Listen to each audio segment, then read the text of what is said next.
हाथी और चींटी की कहानी। बहुत समय पहले की बात है। एक घना और हरा भरा जंगल था। उस जंगल में तरह तरह के जानवर रहते थे। शेर, हिरन, बंदर, मोर, खरगोश और असंख्य छोटे बड़े जीव। उसी जंगल में एक बहुत बड़ा ताकतवर हाथी भी रहता था। उसका नाम था गजराज। गजराज को अपनी ताकत पर बहुत घमंड था। वह इतना विशाल और शक्तिशाली था कि जंगल के रास्ते में जो भी आता वह बिना सोचे समझे उसे हटा देता था। कभी पेड़ों को धक्का देकर गिरा देता तो कभी छोटे जानवरों को डराकर भगा देता था।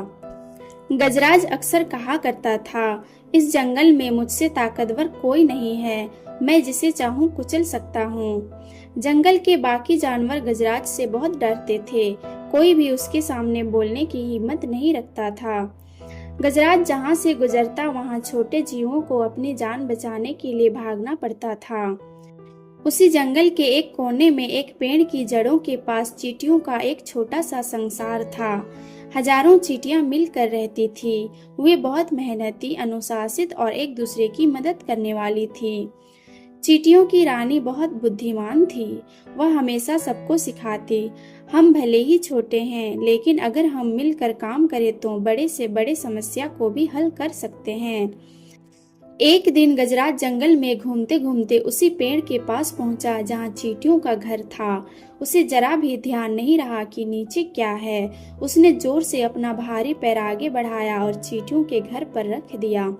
चींटियों का घर टूट गया। कई चींटियां दब गई, कई घायल हो गई। चींटियों में हड़कंप मच गया।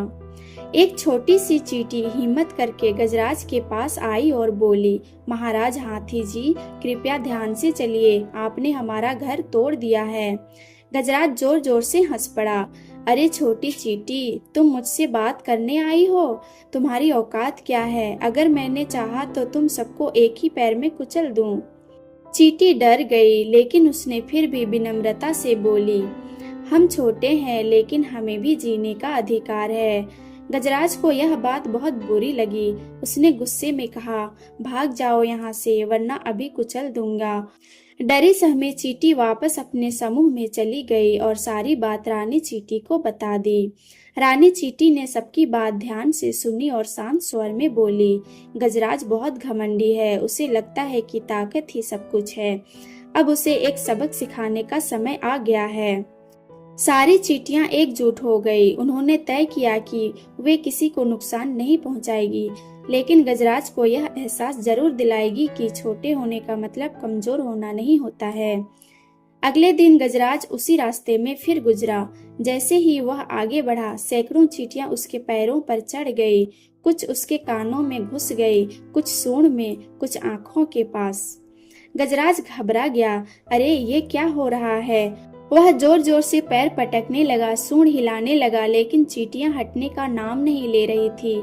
उनके काटने से गजराज को बहुत तकलीफ हो रही थी। पहली बार गजराज को एहसास हुआ कि वह परेशानी में है।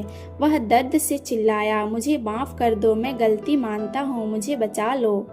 रानी चींटी आगे आई और बोली, गजराज, हमने तुम्हें नुकसान पहुंचाने के लिए नहीं बल्कि सबक सिखाने के लिए ऐसा किया है।